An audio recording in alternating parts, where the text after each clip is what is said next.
الحمد للہ رب العالمین والصلاة والسلام علی سید المرسلین اما بعد فاعوذ باللہ من الشیطان الرجیم بسم اللہ الرحمن الرحیم۔ السلام علیکم ورحمۃ اللہ وبرکاتہ۔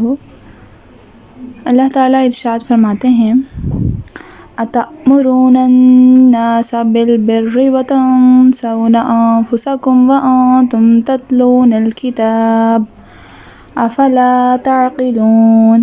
ترجمہ، کیا لوگوں کو بھلائیوں کا حکم کرتے ہو اور خود اپنے آپ کو بھول جاتے ہو باوجود یہ کہ تم کتاب پڑھتے ہو؟ کیا اتنی بھی تم میں سمجھ نہیں؟ تفسیر۔ اے علماء بنی اسرائیل، تم دوسروں کو تو اچھے اعمال کا حکم دیتے ہو اور خود عمل نہیں کرتے، حالانکہ تم توریت میں جگہ جگہ پڑھ چکے ہو کہ جو شخص لوگوں کو وعظ و نصیحت کرے اور خود اس پر عامل نہ ہو وہ بہت برا اور مستحق عذاب شخص ہے۔ اور یہ بات تو عقل سے بھی معلوم ہو سکتی ہے کہ دوسرے کو کچھ کہنا اور خود اس کے خلاف عمل کرنا بدتر گناہ ہے، کیونکہ اس حرکت سے وعظ کا اثر جاتا رہے گا۔ اولاً تو اس لیے کہ وعظ بے عمل کی آواز صرف لوگوں تک پہنچتی ہے اور عالم باعمل کا کلام دلوں میں اثر کرتا ہے۔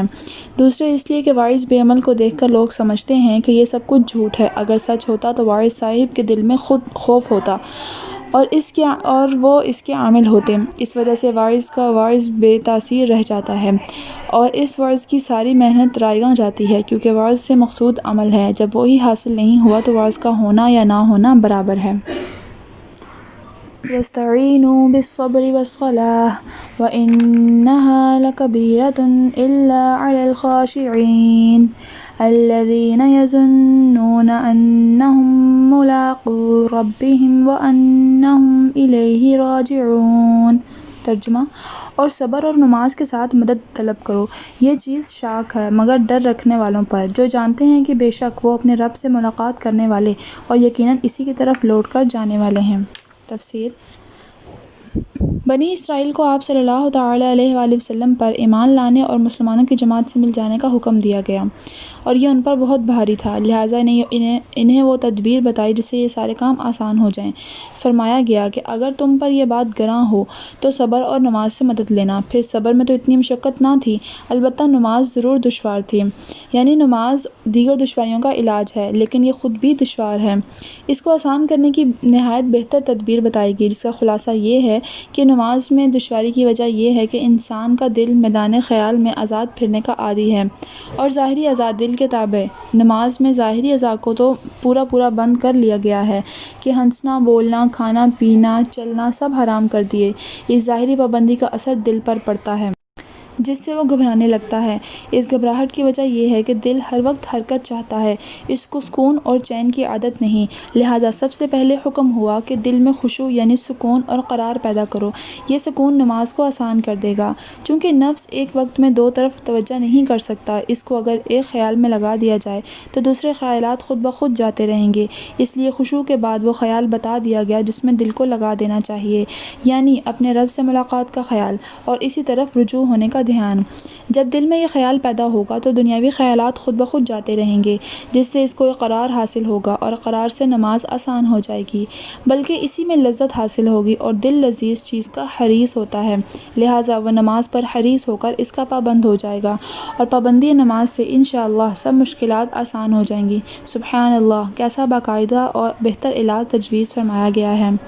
اب خواہ دل میں یہ خیال پیدا ہو کہ ہمیں قیامت میں رب کے سامنے پیش ہونا ہے اور اپنا حساب زندگی دینا ہے، جس سے کہ خوف اور امید پیدا ہو اور نماز کا شوق ہو، یا یہ خیال ہو کہ ممکن ہے کہ یہ نماز ہماری آخری نماز ہو اور پھر ہم کو موقع نہ ملے، یا یہ کہ رب ہم کو دیکھ رہے ہیں اور اس سے کلام کر رہے ہیں، یا یہ کہ رب ہمیں دیکھ رہا ہے اور ہمارا کلام سن رہا ہے۔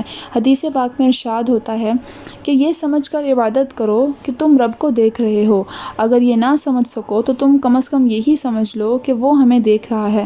حق تعالیٰ ایسی نماز اور خیالات ہم سب کو نصیب فرمائے، آمین۔ یا بنی اسرائیل اذکروا نعمتی التی انعمت علیکم وانی فضلتکم علی العالمین۔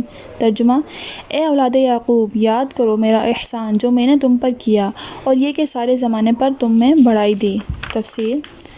اے بنی اسرائیل، صبر اور نماز کے ذریعے ایمان اور تقوی اختیار کرو، اور بے شک یہ چیزیں بہت دشوار ہیں، مگر چونکہ تم پر ہماری نعمتیں بہت زیادہ ہیں اس لیے تم ان کو برداشت کرو۔ یا اے بنی اسرائیل، اگر تم سے صبر و صلاح کا راستہ طے نہ ہو سکے تو تم شکر کے راستے سے ہم تک آ جاؤ، کیونکہ تم پر نعمتیں زیادہ ہیں، لہذا زیادہ شکر واجب ہے۔ اور بھلا ہماری نعمتوں کو یاد تو کرو کہ ہم نے تم پر کتنی نعمتیں عطا فرمائی۔ ان نعمتوں کی خود قرآن کریم نے کچھ تفصیل یوں فرمائی ہے، فرمایا گیا ہے اِذْ جَعَلَ فِيكُمْ أَنْبِيَاءَ وَجَعَلَكُمْ مُلُوكًا وَآتَاكُمْ مَا لَمْ يُؤْتِ أَحَدًا مِّنَ الْعَالَمِينَ۔ سورہ مائدہ آیت نمبر 20۔ تم میں نبی بھیجے اور تم کو بادشاہ بنایا اور تم کو وہ نعمتیں عطا کیں کہ اس وقت دنیا میں کسی کو نہ دیں، اور سب سے بڑی نعمت یہ دی کہ تم کو تمام جہان سے افضل کر دیا۔ ان باتوں کو یاد کرو اور اس کا شکریہ اس طرح ادا کرو کہ آج دین اسلام کی خدمت میں سب سے آگے رہو۔ وَاتَّقُوا يَوْمًا لَا تَجْزِي نَفْسٌ عَن نَفْسٍ شَيْئًا وَلَا يُقْبَلُ مِنْهَا شَفَاعَةٌ وَلَا يُؤْخَذُ مِنْهَا عَدْلٌ وَلَا هُمْ يُنصَرُونَ۔ ترجمہ: اس دن سے ڈرتے رہو جب کوئی کسی کو نفع نہ دے سکے گا، اور نہ ہی اس کی بابت کوئی سفارش قبول ہوگی، اور نہ کوئی بدلہ اس کی عوض لیا جائے گا، اور نہ مدد کیے جائیں گے۔ تفصیل: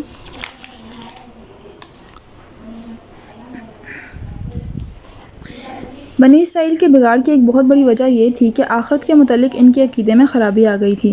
وہ اس قسم کے خیالات خام میں مبتلا ہو گئے تھے کہ ہم جلیل القدر انبیاء کی اولاد ہیں، بڑے بڑے اولیاء، صلحاء اور زہاد سے نسبت رکھتے ہیں، ہماری بخشش تو انہی بزرگوں کے صدقے میں ہو جائے گی، ان کا دامن گرفتہ ہو کر بھلا کوئی کیسے سزا پا سکتا ہے۔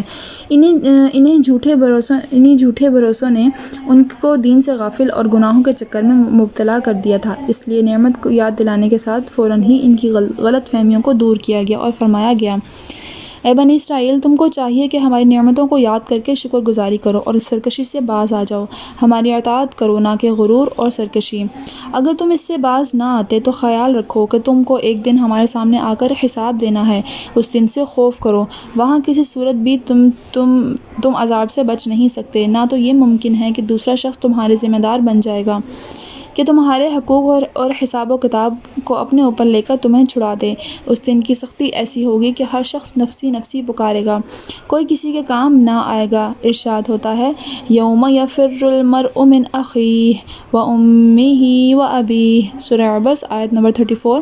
نہ یہ ممکن ہے کہ کوئی بھی کسی کافر کی سفارش کر کے چھڑا لے، رب کی مرضی کے بغیر کوئی نبی یا بزرگ کسی کے حق میں سفارش نہ فرمائیں گے، اور نہ یہ ممکن ہے کہ تم یا تمہاری طرف سے کوئی دوسرا جرمانہ بھگت کر، معاوضہ دے کر، مال وغیرہ خرچ کر کے تم کو آزادی دلا دے، کیونکہ رب تعالیٰ کو مال و دولت کی پرواہ نہیں۔ نہ یہ ممکن ہے کہ تمہارے یار و مددگار، اہل برادری اور قرابت دار خدا کا مقابلہ کر کے تم کو زور سے چھڑا لیں، کیونکہ رب کا مقابلہ کرنے کی طاقت کسی میں نہیں۔ صدق اللہ العظیم۔ جزاک اللہ۔ آپ سب سے گزارش ہے کہ اگر آپ میرے چینل کو پسند کرتے ہیں تو کائنڈلی میرے چینل کو سبسکرائب کیجیے تاکہ مجھے اپریسیشن مل سکے، اور اس کے علاوہ اگر آپ سمجھتے ہیں کہ میرے چینل میں کسی بھی چیز کی مزید ضرورت ہے، یا آپ کوئی وظیفہ یا کسی اور کوئی حدیث وغیرہ سننا چاہتے ہیں تو اس کے لیے مجھے کمنٹس کیجیے تاکہ میں اس کے مطابق اپنے چینل کو، اپنی ویڈیوز کو موڈیفائی کر سکوں۔ Thank you so much.